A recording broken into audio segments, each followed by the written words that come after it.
What's going on, everybody? Taking a break from the Camaro here. Got a big install going on that. But anyway, better plug you in. All right, anyway. So I got turbo oil seals leaking on the 335xi. Typical problem, especially when it's 150,000 miles like I got on this guy. So we're doing a little bit of an upgrade. I don't want to go crazy because honestly this car is already fast as crap with the MHD 1 Plus tune on it. So I went with TD04 upgrade. For the turbos, these guys should be good up to 500 horsepower. And then they're also a 2-inch inlet, so I got the silicone upgrades there. So we're gonna jump right into this and get these bad boys installed. Hopefully I don't come across any O-ring issues or anything, but I'm gonna have to order anything from FCP Euro or anything like that. But we'll find out, because I mean honestly the band clamps look like they're toast. So first thing we're gonna do is get the engine supported from the top. Let's do it.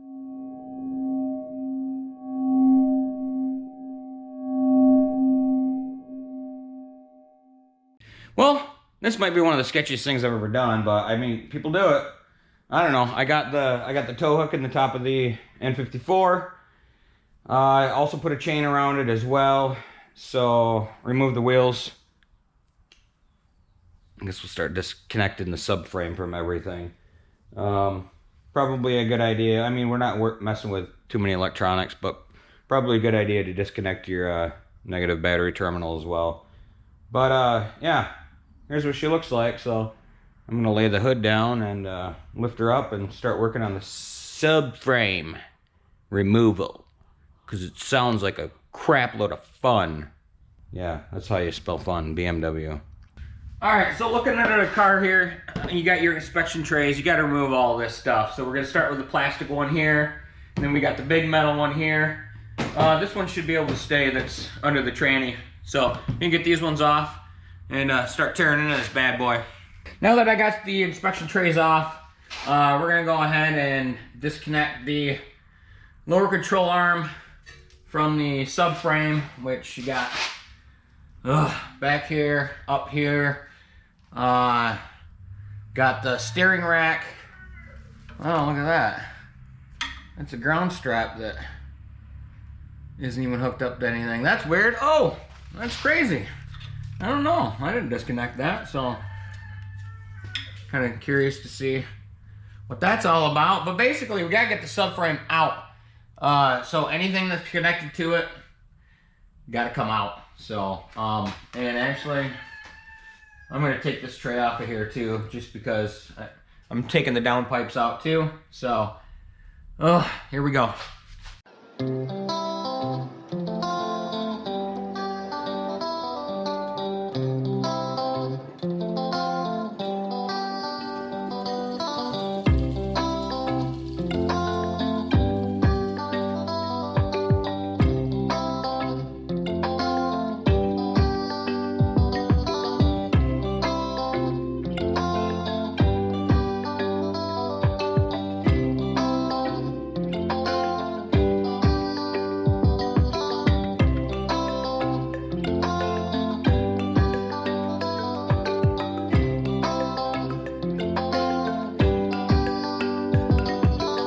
All right, quick update here. Man, some of this stuff after 150,000 miles is a little hard to get off, but yeah. So the steering rack is disconnected on both sides, the lower control arm, and then all this crap up here is disconnected from the subframe. Just hanging, the sway bar is hanging. Let me get a light. And I was able to get this steering rack bolt out, but there's a 17 mil up on top, and this one I can't get to. So I think I've got everything disconnected. I removed the two E12 or E13 motor mount bolts on each side. I think that's the last thing on the subframe. So I plan to do this side first in the front to see if I can loosen it up, get it down to where I can get that 17 mil on the top, so I can finish removing that. But man, some of the stuff is tough to get out, but where I could, I put the bolts back in so I'd remember the orientation and everything else. So I think I'm ready to start undoing these 6 or 8 subframe bolts and loosening them up and seeing if I can get some slack in there. So that's the next step. All right, so that sucked, but the downpipes are out. I disconnected the O2 sensors at the top because I could not get at them in the car, and then unhooked everything, unclipped the wiring and stuff. But I pretty much had to pry the back of the downpipes off from the mid pipes. It was excruciating, but then unplug your rear O2 sensors, which I have 4 new ones that I'm gonna put in. But now we can get to the motor mount and take that off of the engine so we got more room to work. But whew, that was a job. And these all-wheel drive cars, you don't have a whole lot of room. I had to remove the rear turbo downpipe first in order to get the front turbo downpipe off, which was crazy, but yeah. Anyway, a little shimmy and shake, and actually a lot, and then it finally came out. So I'm gonna get this motor mount off of here and see what happens. Little update before I quit for now. Heat shields, there's bolts up there that you can't get to without the turbos being removed. So I'm stopping there. I was able to get the motor mount off pretty easily. I think they were E14s, but these turbos been leaking a lot of oil through the seals. But anyway, my next order of business is going to be removing the thermostat housing and the water pump, and then I can get to the oil lines and coolant lines, and we'll get those taken off of there. So water pump and thermostat housing now. Man, lots of fun to be had with this job. But so thermostat housing was held onto the water pump with 2 10mm bolts. Comes right out. The hoses, you know, those are kind of difficult to get off, but you'll get it. And then you got 3 E12s that hold the electric water pump on. So obviously you want to make sure that you disconnect both of the thermostat and the water pump. And then I had this ground strap right here that was just hanging. I'm gonna have to figure out where that goes. I'm assuming on the engine block. But yeah, that was just hanging there from when somebody else did a job. So next order of business is to get these cooling lines out of here, so then I can disconnect the turbos. So yeah, I'm gonna get that main cooling line out of there, and well, I'll figure out how to do it anyway. And then I gotta be able to get to them heat shields somehow. Hopefully after the cooling line's gone, I'll be able to do that so I can get that last bolt out of each heat shield. Yeah, just a lot of stuff here, yo. I'm looking at that charge pipe too. Yeah, I gotta disconnect that. The charge pipe and all that good stuff. Yeah, anyway, I'll figure out how to get this water line out. Well, I don't remember where I was at all. It's been a few days. And I'm gonna stop and tell you right now, this is a big job. It's a job of patience too.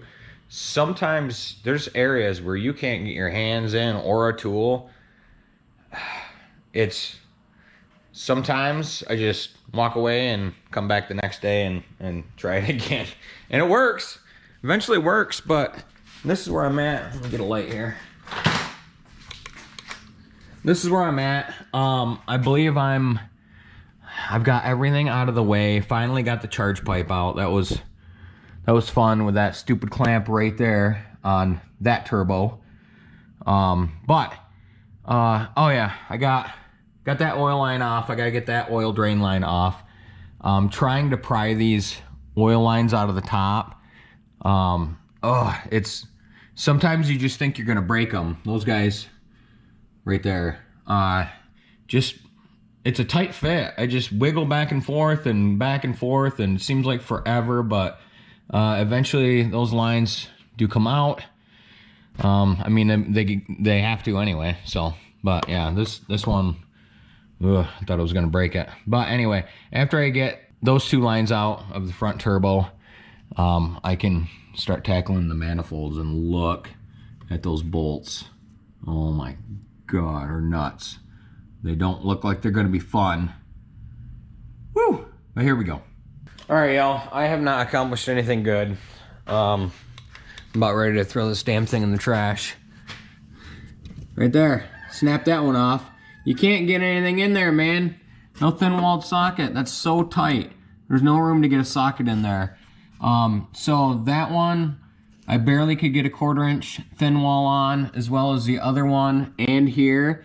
So I got them started and then used a wrench or a 7mm to actually back it out the rest of the way besides that one, and learned my lesson on that one really fast. Now I'm having a problem with this fucker right there. Horrible. There's zero clearance, and like right now I gotta get this. Okay, like I was saying before my GoPro died, right there I gotta get this wastegate out of the way. But I got a T47. I'm gonna try and get in there. If that doesn't work, I bought 1/4 20 rod and a couple of nuts, and I guess I'll just MIG weld the rod on there, jam nut it, see if I can get it. A lot of options, but I'm telling you right now, if your car has this many miles on it and you want to attempt this, you're gonna need patience, a lot of them. That's what I think of that. I bet you I've spent 10 hours collectively on trying to get these things out, and I learned a lot. And I got one broken stud right there, and I could have prevented that. So what I'm gonna do is I'm gonna put a 5/16 on there, slip it right over that, and then throw a MIG weld on it, and hopefully it comes out. But some of the studs stayed in, so I'm gonna do that. Hopefully it works, and then I will work on cleaning everything up. But I don't think I can stress this enough, guys. Sorry, my GoPro's all jacked up. You need patience and time to do this. This is your primary vehicle. Good luck. Whew, yikes. Well, I mean, this has 151,000 miles on it, so that's a big deal right there. So, all right. Well, it is a new day, so I don't remember if I closed out yesterday with anything. So, a little bit of an update where I'm at right now tackling this stuff. Obviously, turbos are out. That was a pain in the butt. But we come under here, and I got the snap stud right here, and that's just because that was my first one. Trying to figure out how to get to it. I had my 1/4 inch thin wall 6-point 11mm on there, but it was at an angle. So what I learned to do, unfortunately, with this mistake was I learned that as soon as I would break that loose, instead of keeping going at an angle and snapping it like I did that one, I pulled it off, and then I was able to get to it with a 7mm or a T50 on the inside, or just an 11mm wrench on the outside if you could reach it. So that's what I did for the rest of them. The studs that are in, I am not going to actually take out, just because the gasket cleanup around it, it's going to be just fine. So there's no reason for me to take them out. You can yell at me if you want, but these stock inlets are not going to work with the new TD04s. The TD04s, the new ones, are 2-inch. So I ordered silicone upgraded inlets. So the next order of business is trying to figure out how to get this stupid thing out of here, and that one out of there, and the new silicone in. This one I know is going to be difficult in the back, but I did see, I think it was Vehicular DIY, he suggested going up top, the engine brace, lowering it down to give you a little bit of room back here. I don't know, this is just so sketchy that I hate messing with that thing anyway, but maybe I'll try it. But yeah, I got to weld a nut onto that stud first. That's where I'm going to start today, and then I'll deal with the silicone inlets. Awesome update. I love that thing. I have the titanium MIG 170. It's 120 or 240. Man, the thing is amazing. And I had to crank it up a little bit, and it took a couple shots, but I had a 5/16 nut. I just slipped over the barely, left stud on there, and welded it on. It took me 3 shots to get the right temperature to actually penetrate it, but I did it, and then I put the torch on that spot for a good 3-4 minutes to heat the head up as well. And I was able to get that thing out, man. Here's what it looks like. Well, I got a couple attempts in here, you know, that I didn't have it turned up hot enough, but there it is. Well, let me get rid of this light. There it is. So I got a new stud that came in out O'Reilly's. The only problem is these you can't buy, well, from O'Reilly's anyway, or individually, unless I paid for like next day shipping from ECS or FCP, and I'm not gonna do that. So what I'm gonna attempt to do next, and this is the broken one, I'm gonna attempt to drill this bad boy out and then just retap it. I believe it's M8 125, but I'll confirm that. That's what I'm gonna do. Woo! Okay. God, I don't remember where I left off. I got the stud out. That's probably where I left off. But yeah, anyway. Oh, charge pipes. Or inlets. Silicone inlets. I lowered this down, just like I said, pretty much as far as I felt comfortable. You got to lower it down a little bit, wiggle the engine so it settles. But it actually produced quite a bit of room back there. I was shocked. But both inlets, I could not get the stock inlets out. They're hard plastic, so I had to cut one end off. This back one, I cut this end off, and I couldn't get these to these T30s back here, so I just stuck a pry bar in there and broke off the little brackets that hold them in. But just be careful, you don't want to pry against anything plastic like your valve cover or anything like that. So that's what I did there, because you don't need them with the silicone. And then, yeah, it was pretty much really fun getting that thing in there, and then I get it in there as far as I could, and then I got down with a pair of pliers and pulled it through the bottom end. I'll show you that. But as far as if you plug your ports, they come with plugs. I didn't like the hose clamps they provided, so I used my own. But here's your front silicone inlet. I'm a little worried about the lack of space there, but I think once this gets all settled, I'll look at it and see what I can do. But then you have your sensor back here as well. So that just plugs into that rear port, and then you use hose clamp there. Yeah, that's for my catch can. If you don't have a catch can, you still got that port there, you still got to deal with it. So I just decided to use a catch can. And honestly, I've monitored it. I don't get a whole lot of oil in there, so I don't know if it's worth it or not.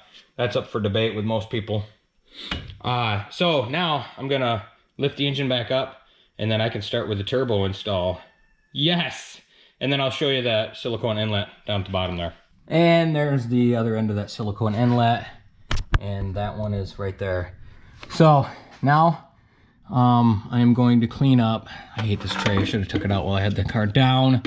But anyway, not a huge deal. Well, I can still probably get it out of there. Whatever, I'm just gonna push it up there. Anyway, I'm gonna take these old gaskets out, clean up that head, and yeah, throw the new turbos up there and just kind of line them up. Get that oil line back in there too. I had to, or that water line there I had to take out. Ready for the new turbo.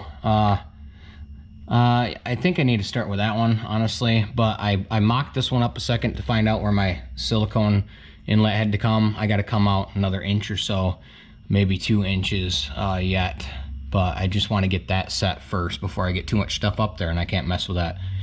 I got the cooling line back on here because that goes behind it, and that's always a bear. But yeah, I scraped everything here. I took the old gaskets out, got a little stubby screwdriver in there, cleaned all that out, hit it with some parts clean, brake clean. She's ready to go. So I am excited, and especially when you get to turn the ratchet, flip the ratchet back the other way, that's when stuff starts to really come together. But I'm super excited now that I've got all my problems thus far figured out. So I'm gonna get the front turbo up there. Exciting. I got it mocked up here. It's not torqued down or even hand tight yet, but it's up there. I want to kind of get everything in here first, make sure everything fits, looks good. Oh man, that's so smooth, that turbine. Oh man. Before I even begin to tighten anything down, just in case I need to go back and do something different. Yeah, I don't want to mess any gaskets up or anything like that, but this silicone inlet's going to be way easier to hook up. Well, this one's easy now that I got it set. But So that being said, I'm gonna get the other turbo up here and go from there. Well, I have to say I didn't think I'd make it this far at one point. Turbos are in, turbos are torqued. Silicone inlets are on, vacuum lines are on. Then the heat shield up top, the little E8s, those 4 are in there. The heat shield's on. Everything's torqued to, the exhaust manifold nuts are torqued to 20 Newton meters. I got the coolant lines in the top here. Those are the, I believe, the return lines to the block. And then the lower ones are the supply lines that will come from the water pump. This oil drain line is in. Before I go any further now, I am going to put that charge pipe in, because that charge pipe is a pain in the butt. And I don't think I need to do anything up above it anymore. So I'm going to get that bad boy in there and get that thing seated and clamped. And after that, and then I'm going to start putting the water lines in and the water pump. And man, this thing, hopefully in a couple days will be together. Because this has been a project with 151,000 miles on this bad boy. All right, here we go. It's coming along.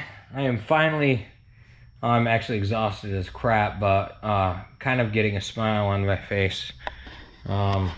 Yeah, so this is where I'm at, y'all. Turbos are in, all the coolant lines have been ran, the oil lines have been ran, with the exception of this drain line. That's the last one I got to do here. Yeah, and charge pipe is on.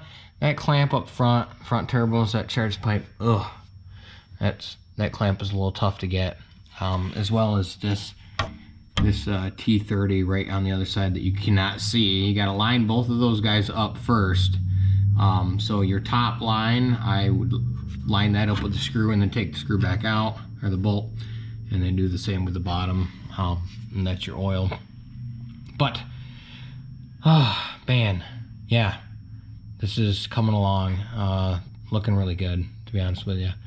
So before the water pump and stuff, I'm gonna do the drain line, oil drain line here, and then I'm gonna put my brand new O2 sensors in my catless downpipes and mock those up, and I think those will be next, and then I can run the water pump and everything after that. All right, man, I'm ready for the downpipes. I got the new gaskets in the turbos. And I got the new rear O2 sensors in these downpipes.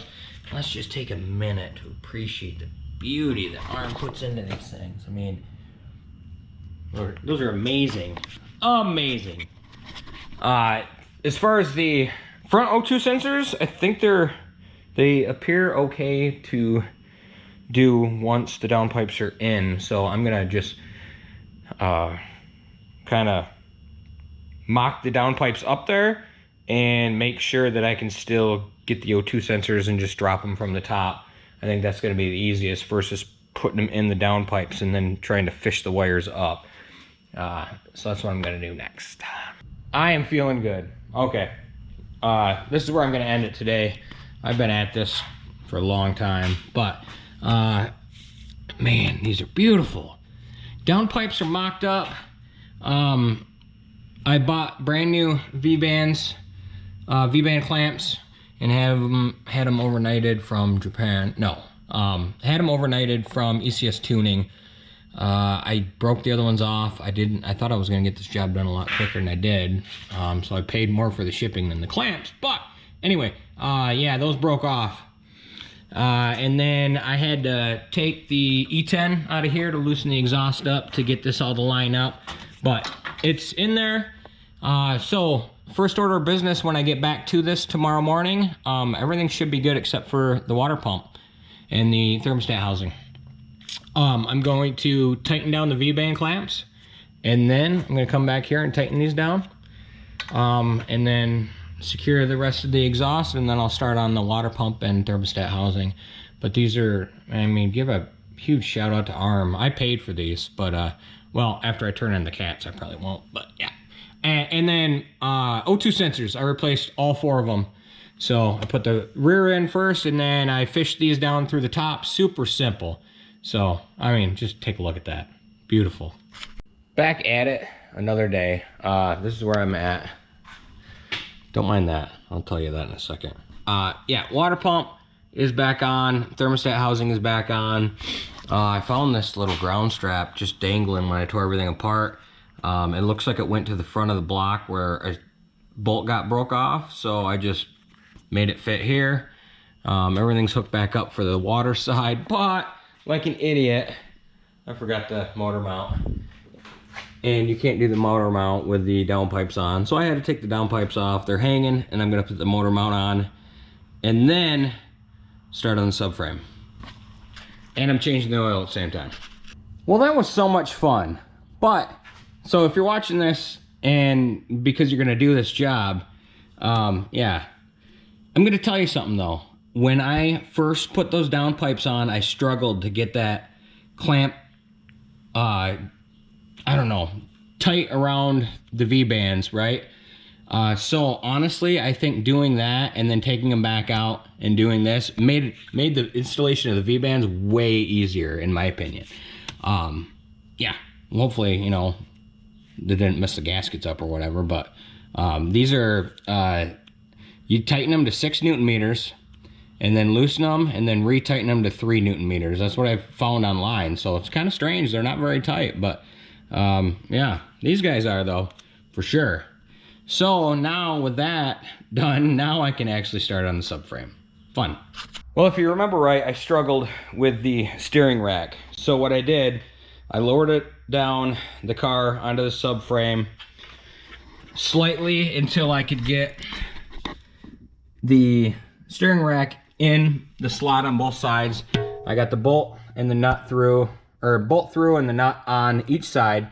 And then I lifted it up a little bit to give me clearance to be able to get my hand and a wrench in there.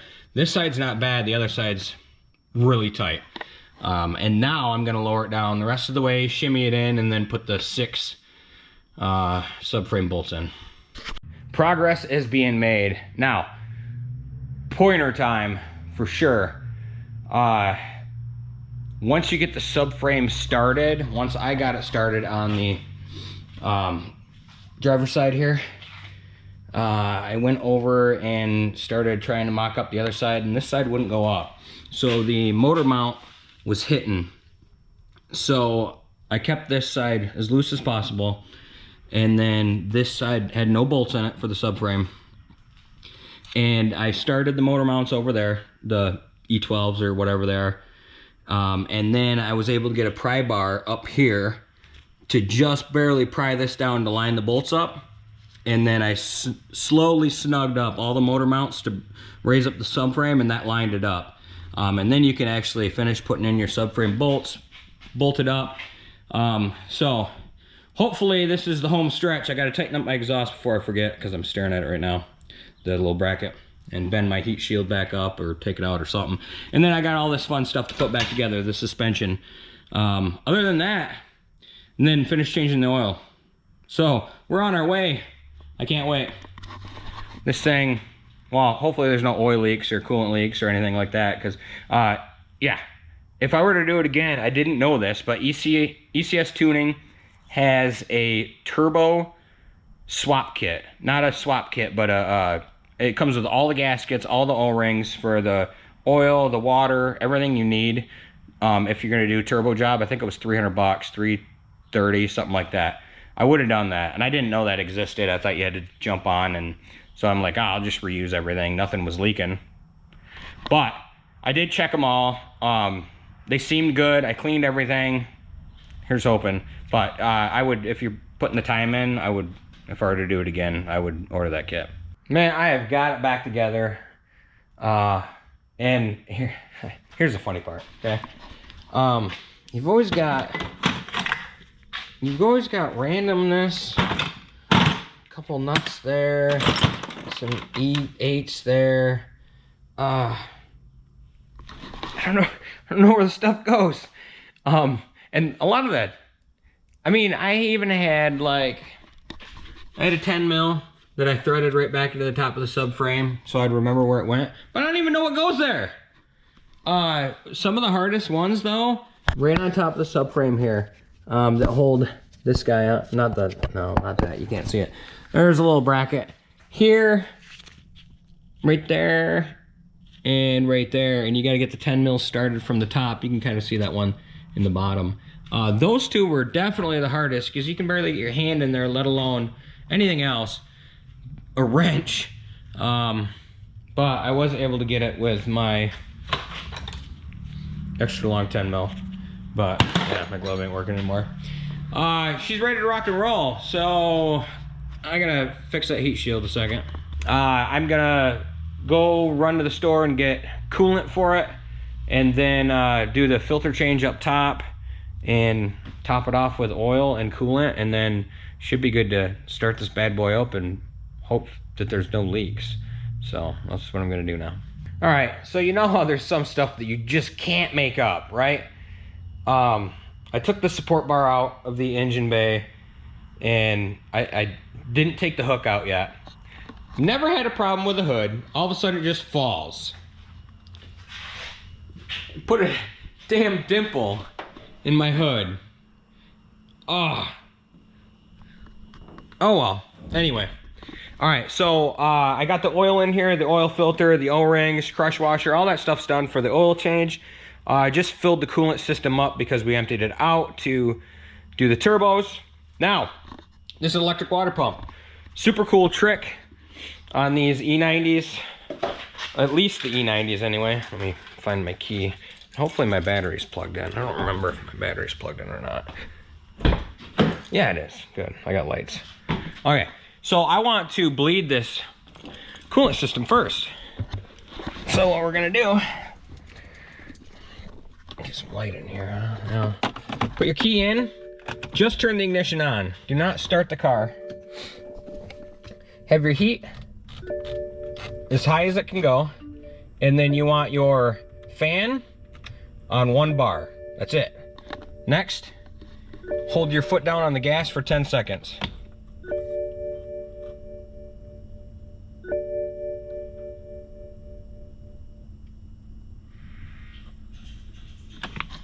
And I heard it turn on. It wasn't even 10 seconds and it turned on. Now leave your ignition on, but now what's gonna happen is my coolant system can bleed and I can check for leaks. Hopefully there aren't any, right?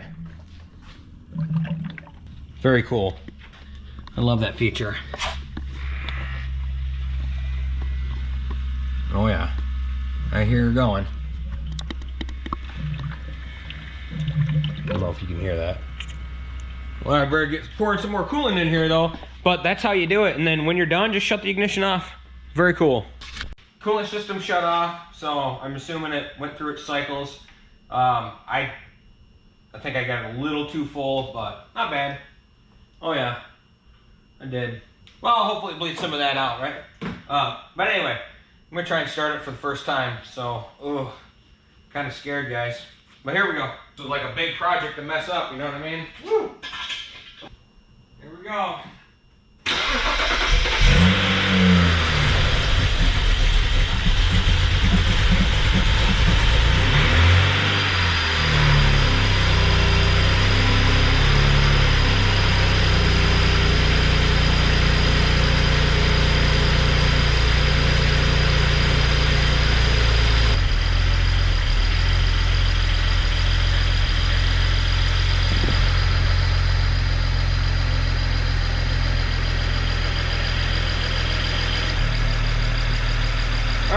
Well,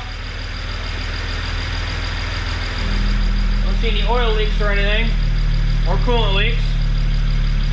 Obviously all the new manifold and turbo stuff is burning off. So I'll heat cycle it a couple of times and check everything. And then, yeah, hopefully I got everything on the first try. That'll be awesome, right? Oh yeah, a little smoky. Yeah, got a little too much water in there, but let some of that evaporate out. Yeah, all right, let's see how this turns out.